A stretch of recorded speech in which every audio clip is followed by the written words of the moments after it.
kita kena melihat kepada sejarah revolusi Iran. Ya, Ustaz. Satu tokoh yang bersama dengan Khomeini, Ya. iaitu Mufti Ahmad Zadeh. Ya. Beliau bersama dengan Khomeini melancarkan gerakan menentang Shah pada masa itu. Untuk maklumat hadirin penonton, bahawa Mufti Ahmad Zadeh rahimahullah taala adalah orang Sunni, ahli sunnah wal jamaah. Apabila menang revolusi, Khomeini telah memenjarakan beliau. Ini maklumat tidak sampai kepada masyarakat Islam di Malaysia. Ya, Ustaz. Dipenjarakan Mufti Zadeh rahimahullah, kemudian dia sakit, kemudian dikeluarkan daripada penjara, ada tahanan dan dikenakan tahanan dalam rumah, sehingga beliau itu kembali ke rahmatullah. Ya. Nombor satu. Ya. Nombor dua, kalau orang-orang yang berkesempatan ke Iran, bahawa mereka akan melihat bagaimana rejim Iran sekarang menindas ahli sunnah wal jamaah. Ya. Boleh pergi tengok dengan mata kepala sekarang. Ini bukan satu fitnah. Sesiapa yang ada hubungan buat bisnes dengan Iran, pergi tengok. Ziarah, pergi tengok keadaan orang Islam. Saya guna orang Islam, yakni ahli sunnah wal jamaah. Memang ditindas. Ya. Oleh demikian, satu retorik orang-orang Syiah di Malaysia mengatakan Iran itu bebas. Tidak. Ya. Tidak. Tak bebas. Tidak bebas. Saya. Malah memang dibunuh orang-orang Sunni di sana. Ya. Dengan sabab yang tidak munasabah. Saya. Jadi kalau dikatakan, kalau dirujuk dalam perlembagaan dia, Ya. bahawa mazhab Ja'fari itu sebenarnya menjadi mazhab negara. Ya. Tidak. Seperti yang didakwa oleh para Syiah di Malaysia. Ya. Kemudian soal apakah ada pemikiran pluralisme agama? Ya. Liberalisme dan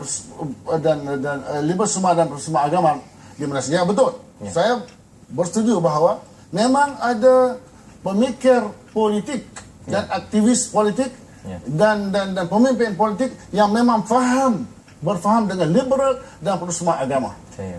Sebab itu mereka, seperti mana yang disebut dalam buku Building Modern Muslim Networks, ada terpampang nama seorang aktivis politik profil tinggi di Malaysia yang menjadi jaringan untuk membela faham liberal dan plural. Ini buku daripada Rand Corporation, bukan daripada orang Malaysia, tidak. Ya. Kemudian poin yang kedua mengenai faham liberalisme agama di Malaysia. Buku ini, saudara, saya sengaja bawa. Buku 3. Sebenarnya banyak lagi. Buku ini semuanya, apa itu pencerahan, kahwin campur. Dr. Zimihan pun jumpa buku ni. Kahwin campur antara Islam dan bukan Islam, boleh. Ustaz Zimihan yang rampas, Ustaz. Ya, jadi belum haram lagi kot. Kalau belum haram, kalau dah haram, saya salah bawa ni. Kemudian dalam buku ini, buku ini semuanya diterbitkan oleh Institut Kajian Dasar atau ringkasnya IKD. Mungkin Dr. Zamian boleh betul kalau saya silap. Ini disebut terpampang di dalam buku ini. Ini siapa penerajunya? Peneraju orang kuatnya ialah seorang pemimpin politik profil tinggi di Malaysia. Jadi macam mana itu? Sebab itu saya katakan tadi, seperti mana Maharaja Akbar Dr. Zamian, dia ada pemikiran liberal dan plural. Dia ada kuasa. Maka rosak negara. Sebab itu orang yang punya pemikiran liberal dan pluralis agama ini jangan diberi kesempatan untuk memiliki apa jua kuasa pada level manapun. Jangan diberi.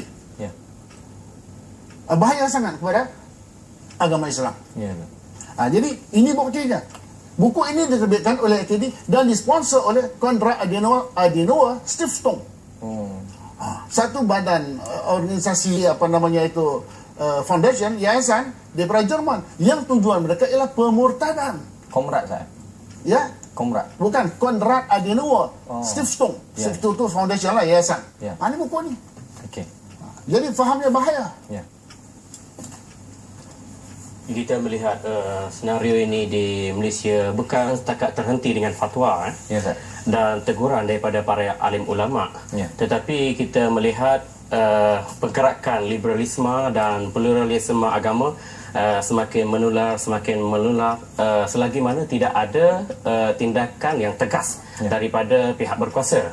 Jadi sebab itu kita tengok dalam pelbagai sudut, sama ada individu, NGO, dan juga ahli politik, mereka bila mempunyai jaringan liberal di peringkat Asia Tenggara maupun di peringkat dunia, jadi memudahkan pergerakan mereka untuk menyebarkan pemikiran yang menyeleweng ini. Jadi akhirnya jika benda ni tidak dibendung, identiti Islam semakin terhakis sedikit demi sedikit. Dan saya setuju, Doktor. Boleh kita Dr. Zamihan? Saya bersetuju. Kita akan sambung persetujuan perbincangan selepas berehat, sebab kita diminta untuk berehat seketika. Teruskan bersama Hello Malaysia, jangan ke mana-mana. Ya, cintakan Allah kekal abadi, itulah cinta hakiki. Tuan-tuan saudara-saudari, kita membincangkan topik yang cukup berat hari ini, iaitu ancaman pluralisme dan liberalisme, dan kita nak kembali balik pada Fadil Ustaz Ismail Mina. Ustaz, tentang pemikiran plural liberal dalam pemain politik, dalam sistem sosial, dalam sistem kehidupan hari ini. Sila Ustaz. Saya terima kasih sama Dr. dan yang bagi Dr. Zamihan. Memang benar ni serius. Saya ingat nak fokus, kalau kita nak lebarkan memang banyak dari segi akhlak, dari segi macam-macam. So saya ingat nak fokus sedikit kepada kesan pemikiran liberal dalam masyarakat kita. Saudara boleh tengok bahawa ini nak satu buku kawin campur antara Muslim dengan bukan Muslim. Ini buku dia. Buku ini diterbitkan oleh Institut Kajian Dasar, di mana seorang pemimpin profil tinggi, pemimpin politik profil tinggi, mempunyai saham besar. Apa dia kata? Ini saya tanda. Dia kata mudah saja.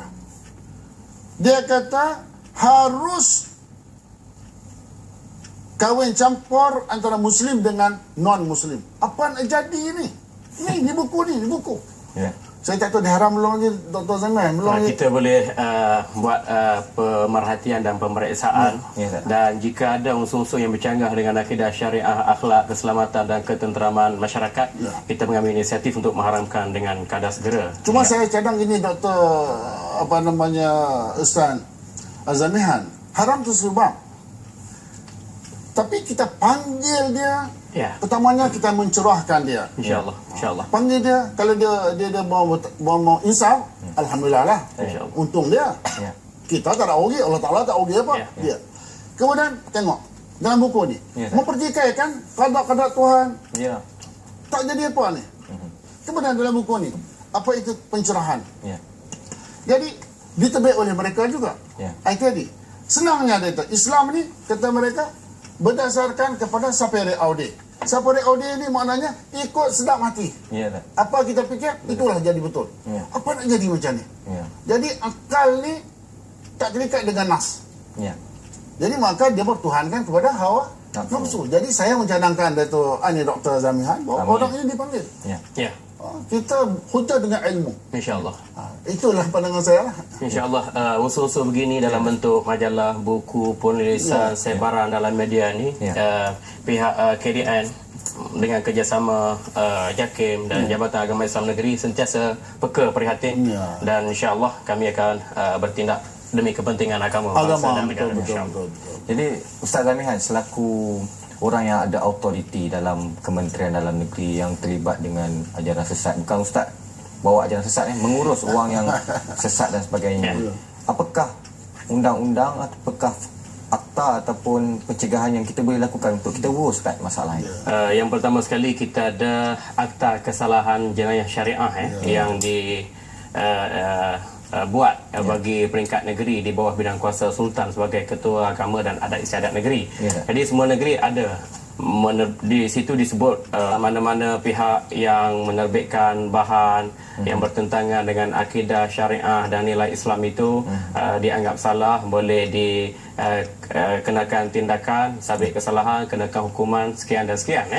Satu lagi, kita ada undang-undang di peringkat sivil jika satu bahan atau terbitan tu dikhawatiri boleh menghuru-hara masyarakat, mengganggu keselamatan dan ketenteraman awam, mungkin boleh dinilai daripada aspek keselamatan dan kita ambil tindakan. Biasanya kalau kita ambil tindakan, bawa pada mahkamah, dijatuhkan hukum dan dimasukkan dalam penjara, dan kita ni KDN, bahagian keselamatan dalam negeri, ada unit pemulihan khas bagi mereka yang menghadapi kesalahan begini, sama ada dari sudut jenayah ataupun undang-undang pencegahan dadah. Begitu juga dengan golongan yang menganut faham salah, sesat, menyeleweng atau yang berunsur ekstremis maupun teroris. Kita ada modul, kita ada kekuatan, kita ada kepakaran, dan apa yang kita lakukan sekarang ini ialah proses kitar semula nilai kemanusiaan berkenaan. InsyaAllah. Jadi nilai kemanusiaan ni Ustaz, kita sebut berapa lama manusia nak hidup. Nabi hidup pun 60-70 kan, antara lingkungan umur yang kita ada. Jadi Ustaz, kehidupan yang seketika ini, apa lagi yang perlu kita dakwahkan kepada masyarakat supaya mereka sedar tentang ancaman liberal dan plural ini Ustaz? Ya, cantik. Memang tugas kita pun sebagai pewaris kepada risalah pada Muhammadiyah, bahawa nak sampaikan dakwah. Bahawa peranan kita ialah memahamkan masyarakat. Jadi sudah tentu nak memahamkan masyarakat itu mesti berdasarkan kepada sumber-sumbernya yang benar. Maka sumber yang benar adalah ilmu. Ilmu yang benar ialah daripada wajana ahli sunnah wal jamaah. Tidak boleh lari daripada itu. Jadi yang menjadi problem sekarang ini, seperti yang disebut tadi di kalangan intelektual, yang saya pernah sebut profesor dan pensyarah universiti, mereka mengandaikan bahawa mereka itu profesor, mereka itu orang ahli akademik. Padahal mereka bertolak bukan daripada epistemologi ahli sunnah wal jamaah. Mereka bertolak daripada gagasan pemikiran liberal. Makna liberal ialah seperti yang disebut dalam buku Kant ini, iaitu membebaskan akal daripada authority. Tak boleh.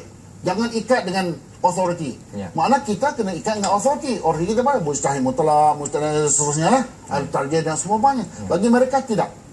Tidak boleh terikat dengan mana-mana authority. Katakan yang diikuti oleh peluris Melayu Malaysia dalam IKD dan yang orang seumpama dengan dia, ialah kita kena berani memberi interpretasi sendiri kepada Islam.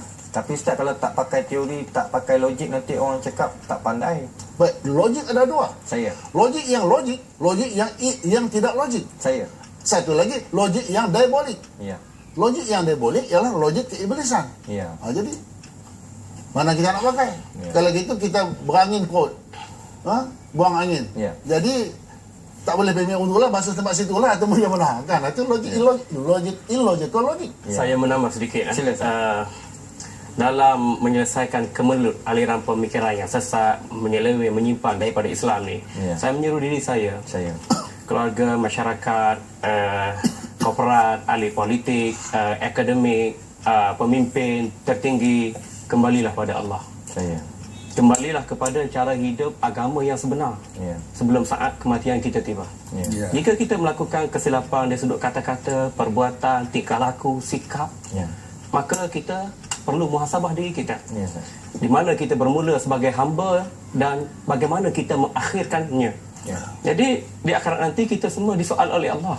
Apa yang kita lakukan untuk agama Allah.